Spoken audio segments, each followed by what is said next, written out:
Brigada News FM. The Music and News Authority is now broadcasting in different major cities in the Philippines.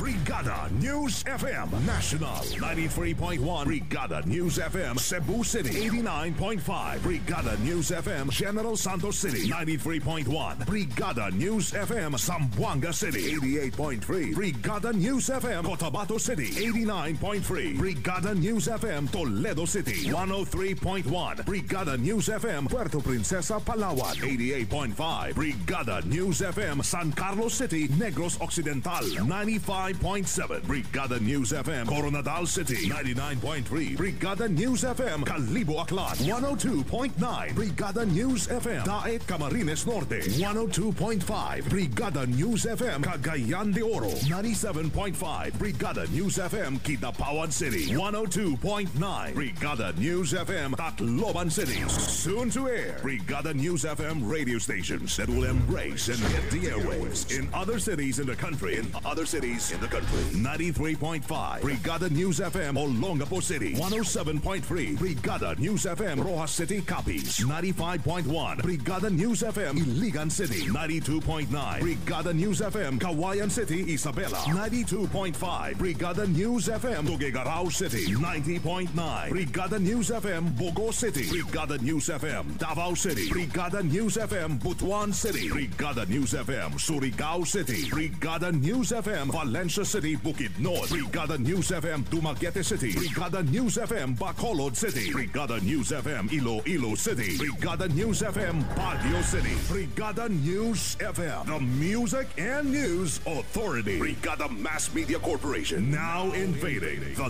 nationwide broadcasting scene. And will soon have its mark in Philippine radio. One time, the new Filipino time, impunto alas 4 na ng hapon. That time check was brought to you by Power Cells Herbal Capsule. Tuldukan ang sakit. Siksik sa mga bagong balita. Rinig sa buong bansa. Narito na ang Brigada Balita Nationwide sa hapon. Mula sa Brigada National Headquarters, narito sina Sandy Madarcos at Luna Agimat. Ang programang ito ay hatid sa inyo ng Power Cells Herbal Capsule. Tuldukan ang sakit. Brigada Balita.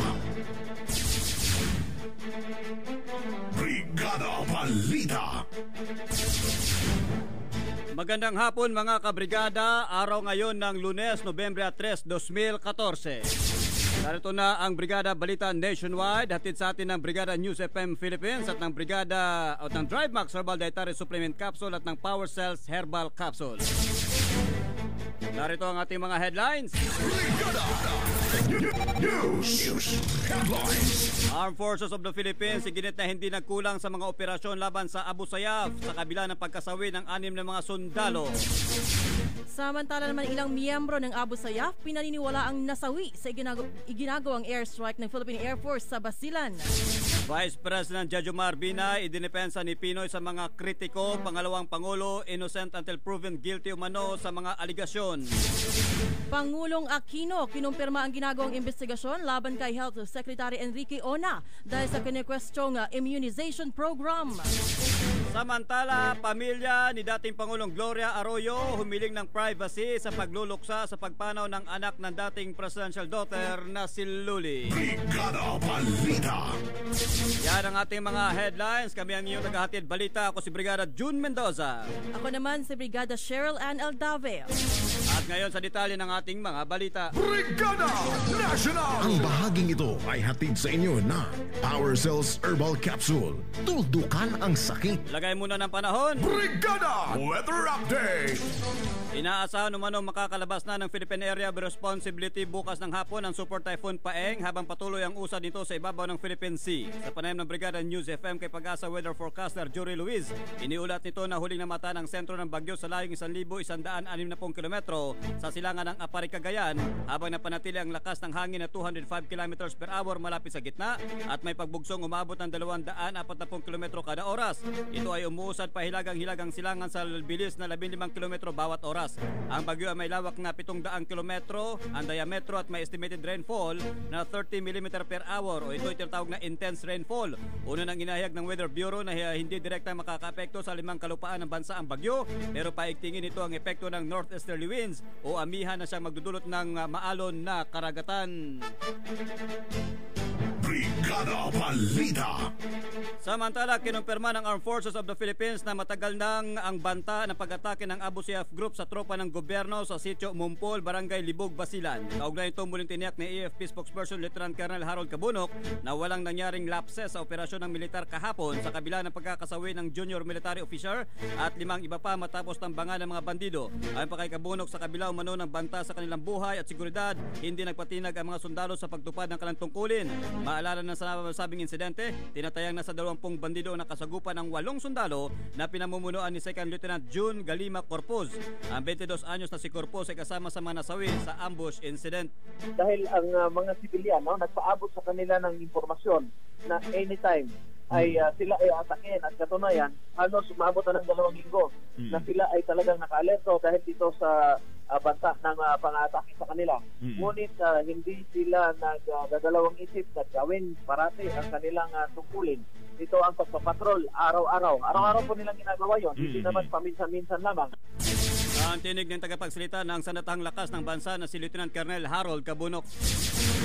Samantala naman ipinagmalaki ng Armed Forces of the Philippines AFP na tagumpay ang sinagawang airstrike operations laban sa mga bandidong Abu Sayyaf sa bayan ng Patikul, Sulu. Sa panayam ng Brigada News FM kay AFP spokesperson Lieutenant Colonel Harold Cabunok, iniulat ng opisyal na kasunod na isinagawang clearing operations, may nakita mga bakas ng dugo sa lugar kung saan nagtatago ang mga bandido. Pinaniniwalaan din umanong may nasawi sa panig ng mga kalaban.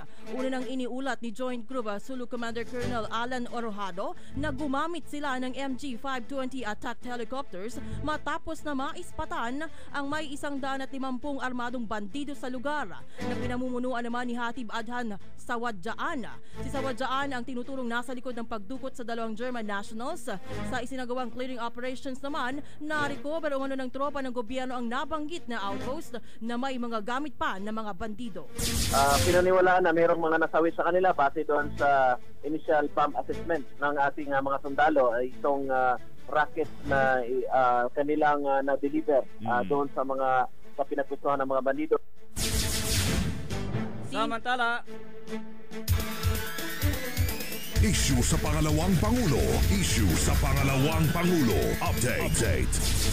Tiwala pa rin umano ang Pangulong Benigno Aquino III sa performance ni Vice President Jejomar Binay sa kanyang gabinete sa kabila ng kinakaharap na investigasyon ng pangalawang Pangulo dahil sa isyu ng katiwalian. Sa isang pahayag, binigyan din ng punong ehekutibo na maraming achievement ang nagawa si Binay, lalo na ang pagiging chairman nito sa Housing and Urban Development Coordinating Council at Presidential Advisor on OFW. Maliban rito, inihag din ng Pangulo ang karapatan ni Binay na presumption of innocence laban sa mga binabatong aligasyon laban sa kanya. His role in the cabinet, no? Number 2, kung yung kanyang assignment with regards to housing ang pag-uusapan, palagi ko naman marami may tuturong achievements yung housing sector natin under our watch. I guess it's a credit also to the current regime, di ba? Na yung pag-iimbestiga, no matter what your status is happening. Meron na naman siguro karapatan ng Vice Presidente ng presumption of innocence until proven guilty. Ang tinig ng Pangulong Benigno Aquino III. Samantala naman, tiwala pa rin ang kapisanan ng mga broadcaster ng Pilipinas KBP na matutuloy sa lalong madaling panahon ang nilulutong one-on-one debate sa pagitan ni Vice President Jejomar Binay at Senator Antonio Trillanes IV. Ayon kay KBP President Herman Basbanyo, nagkaroon ng conflict in schedule kung kaya't kailangang ipagpaliban ang nasabing political event na unang itinakda sa November 10. Tumanggi naman ang opisyal na ihayag ang detalye sa mga napag-usapan sa pagitan ni Binay at Trillanes, pero kinumpirma nito na magkakaroon ng panibagong round of talks para mapagkasundo ang dalawang panig. Una nang inihayag ni Trillanes na mayroon lamang hanggang November 22 si Binay para ituloy ang hamon nitong debate. Sa isang pahayag ngayong umaga, kinumpirma ng mambabatas na binigyan niya ng deadline ang pangalawang Pangulo kung bukas pa itong humarap sa kanya. Ayon pa sa Senador, tila wala umano isang salita ang kampo ng pangalawang Pangulo dahil matapos niyang tanggapin ang hamong debate, mistulang umiiwas na ito ngayon. Siksik sa mga bagong balita. Brigada Balita Nationwide. Ang Brigada Balita Nationwide ay live na napapakinggan sa Brigada News FM Cebu, General Santos City, Zamboanga City, Coronadal, Toledo City, Cebu, Cotabato City, Puerto Princesa sa Palawan, San Carlos City sa Negros Occidental, Cagayan de Oro, Calibo, Aklan, Daet, Camarines Norte. Brigada Balita. Sa mga oras nito, alamin natin ngayon ang mga pinakamalaking kaganapan mula dyan sa Palasyo ng Malacanang. Brigada Leo Navarro Malecden, i-brigada mo! Brigada Live Report.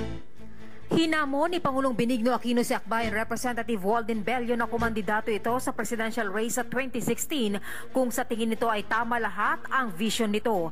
Ito ang tugon ng Pangulo bilang reaksyon sa pahayag ni Bello na dapat sibakin sa gabinete hindi lamang si Vice President Jejo Marbinay na nahaharap ngayon sa kontrobersiya, kundi maging sina Agriculture Secretary Proceso Alcala, Agrarian and Reform Secretary Virgilio de los Reyes, Philippine National Police Director General Alan Purisima at Budget Secretary Florencio Abad.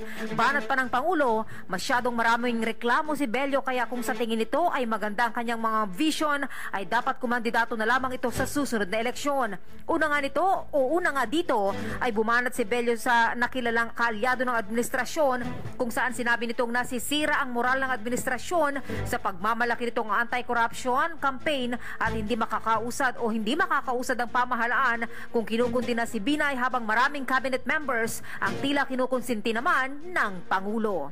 Mula sa Palasyo ng Malacanang, para sa Brigada Balita Nationwide, Brigada Leo Navarro Malecden, Brigada News. Samantala mga kabrigada, kinumpirma ngayon ng Pangulong Benigno Aquino III ang ginawang investigasyon laban kay Health Secretary Enrique Ona kaugnay sa pagpapatupad ng immunization program dahilan para maghain ito ng leave of absence. Ayon sa Pangulong Aquino, marami umanong katanungan hinggil sa implementasyon ng DOH ng naturang programa ang hindi pa masagot ng kalihim kung kahit humingi umano ito ng panahon para mapaghandaan ang mga sagot. Una nang lumabas ang maligasyon laban kay Ona kaugnay sa pagbili ng mga vaccines o bakuna na ginamit sa programa. Maalala na unang idinahilan ng Malacanang ang health and personal reason ang dahilan ng pagliban ng kalihim. May mga question na umihiral, lalo na dito sa immunization program ng ating kabataan, na humingi siya ng oras rin para maihanda yung mga paliwanag niya. Hindi niya mahanda lahat itong mga sagot sa katanungang umihiral kung tinatrabaho pa rin niya kanyang day-to-day functions as Secretary of Health. So humingi muna ng leave para maihanda lahat ng mga sagot dito sa mga tanong. Ang tinig ng Pangulong Benigno Aquino III. Mismo ang Pangulong Benigno Aquino III na ang nagpasabi na magiging zero pa rin ang love life nito ngayong Kapaskuhan. Gayunman umaasa umano ang punong ehekutibo na magbabago na ito sa kanyang pagbaba sa pwesto sa 2016. Kasabay sa pagsisinaya sa isang planta ng soft drink sa Laguna, binanggit ni Pinoy na umaasa siyang mula sa zero ay magiging light ang kanyang buhay pag-ibig bilang patungkol din sa brand ng soft drink. Samantala, itinakda na bukas ng Sandigan Bayan ang pagdinig sa inihaing motion ni dating Pangulo at ngayon ay Pampanga Congresswoman Gloria Macapagal Arroyo na humihirit ng pansamantalang makalabas ng Veterans Memorial Medical Center para makadalaw sa burol at libing ng apo. Ang kay Attorney Lawrence Hector Arroyo, umaasa umano ang former president na pagbibigyan ng anti-graft court ang pansamantalang house arrest nito para makadalo sa burol ng apo sa Forbes Park sa Makati City pati na sa libing. Linggo ng umaga pumanaw habang nasa Philippine Heart Center ang isang taong gulang na apo ni Arroyo sa anak na si Luli. Ang dating Pangulo ay kasalukuyang naka-hospital arrest sa VMMC sa Quezon City dahil sa kasong pandarambong. Samantala, hiniling ngayon ni former presidential daughter Luli Arroyo Bernas ang kanilang privacy sa panahon ng kanilang pagluluksa sa pagpanaw ng panganay nilang anak. Sa isang mensahe, nagpasalamat din si Luli sa mga kababayang nagpaabot ng pakikiramay sa kanila. Maging si dating First Gentleman Mike Arroyo ay nagpaabot din ng pasasalamat sa mga kababayan at hiling ng panalangin sa pumanaw na apo na si Hugo Arroyo Bernas. Ang isang taong gulang na sanggol ay pumanaw noong linggo sa Philippine Heart Center dahil sa congenitive heart disease. Siksik sa mga bagong balita. Brigada Balita Nationwide. Mga kabrigada, live mula rito sa Brigada National Headquarters. Yan ang unang bahagi pa lamang ng ating pagbabalita. Tuloy lamang ang pakikinig sa Brigada News FM para sa iba pang mga importanteng balita sa inyong mga lugar ngayong hapon. Para sa Brigada Balita Nationwide, hatid sa atin ng Drive Max Herbal Dietary Supplement Capsule at ng Power Cells Herbal Capsule. Ito ang inyong mga kabrigada. Brigada June Mendoza. Brigada Cheryl Ann Eldave. Maraming salamat. Ka-Brigada! Kataw-anak!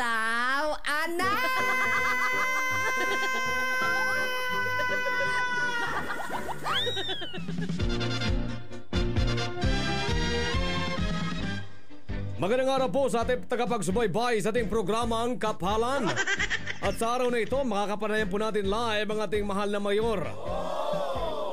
Mayor, ano po ang masasabi ninyo na ang pagmamayari lang umano ng bayan ninyo ay ang mga gusali, tanging mga gusali lamang, at hindi po ninyo pag-aari ang lupain, sapagkat ang mga lupain na ito ay nasasakop sa kabilang bayan? Paano mangyayari yun? Ihahangir namin ang mga gusali? Ay! Okay kayo! Kailangan mong kumayod ng kumayod ng kumayod. Kaya naman, palagi kang pagod. Pagod! Pagod! Kaya, para sa katawang malusog, Power Cells Herbal Capsule. Power Cells Herbal Capsule. Taglay ang mga sangkap na purong herbal tulad ng garlic, cayenne pepper, mustard seed, at cinnamon bark. Kaya kampante ka sa bawat inom mo ng Power Cells. Dapat malusog ang bawat pamilya. Mag-Power Cells na.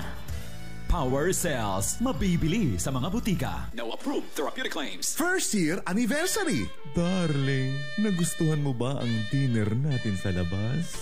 Ika-5 anniversary. Flowers and chocolates for you, darling. Ika-15 anniversary. Biscuit, darling. Gusto mo? Ika-25 anniversary.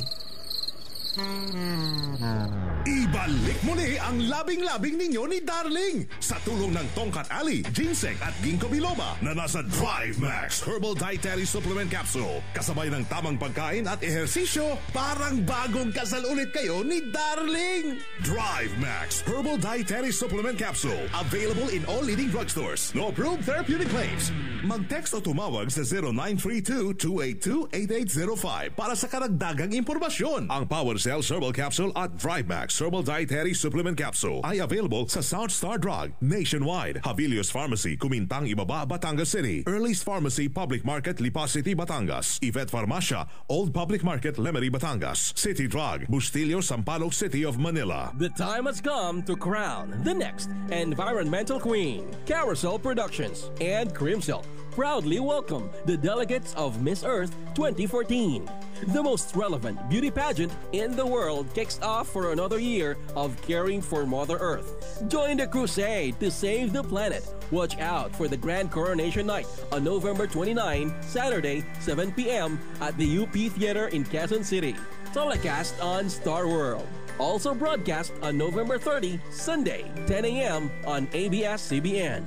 The Miss Earth 2014 delegates will be billeted at Green Sun, the official home, and in partnership with Brigada News FM National, the Music and News Authority.